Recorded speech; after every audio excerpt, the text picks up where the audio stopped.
जादू टोना जैसी चीजें खतरनाक है, लेकिन जब उनका प्रयोग एक बहू के हाथों होता है तो वो कितनी मजेदार हो जाती है, खुद देखिए। रामगढ़ गांव में सुधा रहती थी। सुधा की सास उससे बड़ा काम कराती, तो पति ऐसा जो ना कभी घुमाने ले जाता और ना ही कभी कोई तोहफा लाता। बेचारी इस बात से हमेशा दुखी रहती, लेकिन एक दिन उसकी जिंदगी बदल जाती है। अरे सुधा, सारा दिन न जाने क्या क्या सपने देखती रहती है। जाकर कुछ बढ़िया सा खाना बना कर ले आ।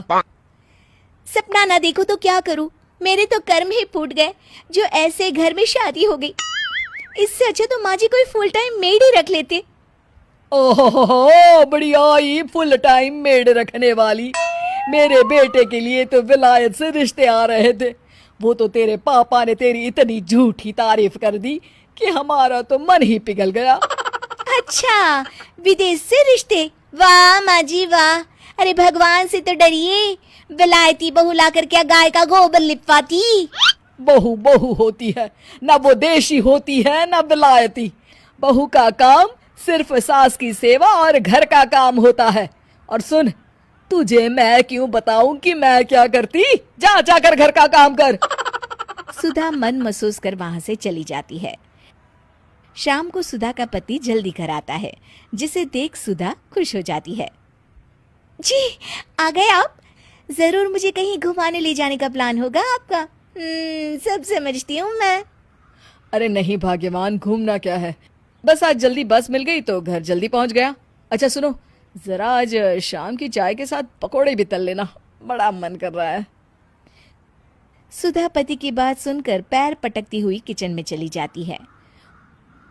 वो काम करते करते खिड़की के बाहर देखती है कि तभी उसे एक चमकीली सी कॉपी दिखाई देती है। वो खिड़की से उस कॉपी को उठा लेती है और उसे खोल कर देखती है तो उसमें सुनहरे अक्षरों में लिखा होता है, जादुई किताब, इस पर जो लिखो वो सच होता है। सुधा उस किताब को देखकर खुश हो जाती है और जल्दी से पास रखी पेंसिल उठाकर उसमें लिख देती है, मेरी सास सारा काम कर दे। तभी उसकी सास किचन में आ जाती है और कहती है, अरे बहू, सारा सारा दिन लगी रहती है काम में, अब जा जाकर आराम कर ले। मैं तेरे लिए चाय और गर्मा गर्म पकोड़े लेकर आती हूँ। सुधा ये देखकर हैरान हो जाती है और कॉपी लेकर कमरे में आ जाती है। तभी वो देखती है कि उसका पति आराम से बैठकर किताब पढ़ रहा होता है। सुधा झट से कॉपी निकालकर उसमें लिखती है, मेरा पति मुझे घुमाने ले जाए। बस फिर क्या था, सुधा का पति किताब बगल में रख देता है और उससे कहता है, बहुत दिन हो गए हम कहीं घूमने नहीं गए ना, चलो कल मैं ऑफिस से छुट्टी ले लेता हूँ। सुधा ये सुनकर खुश हो जाती है कि तभी उसकी सास हाथ में चाय और पकोड़े लेकर खड़ी हो जाती है। चलो बहू, कुछ खा लो।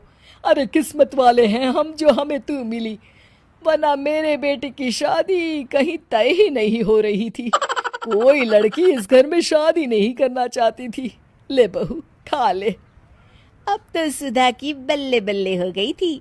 सुधा की सास और पति बस उसके इशारों पर घूमते। एक दिन सुधा को सास का हार पसंद आ जाता है। वो सास से कहती है, माँ जी कितना खूबसूरत हार है, क्या ये हार आप मुझे दे देंगी? ओए होए, बढ़िया ही, मुझे दे देगी? अरे तेरी माँ ने दिया है ना मुझे, जो मैं तुझे दे दूं? मैं अपने एक भी गहने तुझे कभी नहीं दूंगी। तभी सुधा अपने कमरे में जाती है और कॉपी में लिख देती है, सास के सारे गहने मेरे हो जाए। अब क्या था, थोड़ी ही देर में सास एक संदूक लेकर उसके कमरे में आ जाती है। बहू ये ले। ये क्या है माँ जी? बेटा ये मेरे गहने हैं, अब मुझ बुढ़िया पर तो ये अच्छे नहीं लगते। तेरी तो उम्र है पहनने उड़ने की, ये ले गहने तू ही रख ले। तभी सुधा की नजर उस हार पर पड़ती है जो सासू माँ ने पहना है। और माँ जी ये हार जो आपके गले पर है? सास हार उतारते हुए कहती है, हाँ हाँ बहू ये भी ले ले। फिर कान के टापस उतारते हुए कहती है, ये ले बेटा, तू ये भी ले ले। फिर एक एक कर वो अपने सारे पहने हुए गहने उतारने लगती है। ये भी ले ले बहू, ये भी ले ले। सुधा तो खुशी के मारे बौखला जाती है। हाँ हाँ, लाइए लाइए, लाइए लाइए। तभी सुधा का पति उसके पीछे आकर खड़ा हो जाता है और जोर से चिल्लाता है, अरे सुधा, क्या हुआ? क्या लाइए लाइए कर रही हो? अरे जरा कढ़ाई में तो देख लो, सारे के सारे पकोड़े जल गए। तभी सुधा की सास भी उसके सामने आ जाती है। इस लड़की से तो एक काम ठीक से नहीं होता, दिन भर सपने ही देखती रहती है। तभी सुधा को होश आता है। वो खिड़की के बाहर देखती है जहां उसे कुछ दिखाई नहीं देता। दरअसल जादुई वादुई कुछ नहीं था, वो सिर्फ एक काल्पनिक सपना था जो सुधा अपनी जिंदगी से तंग आकर देख रही।